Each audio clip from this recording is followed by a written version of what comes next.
जासु पतित पावन बड़ बाना गोस्वामी तुलसीदास रामचरित मानस लिखिं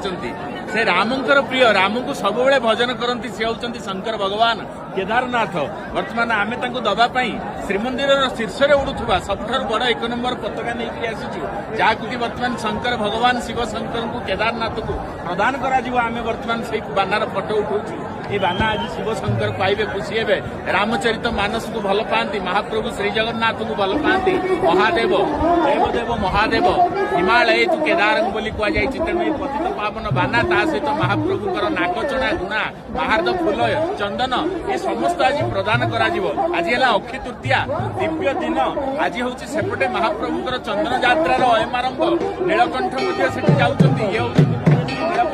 देखो बाजा बाजा आरंभ हो गला बर्तमान अक्षय तृतीया आम ये पदार्पण करूँ जय बाबा केदारनाथ जय भोलेनाथ जय हिमालयवासी जय कैलाशवासी।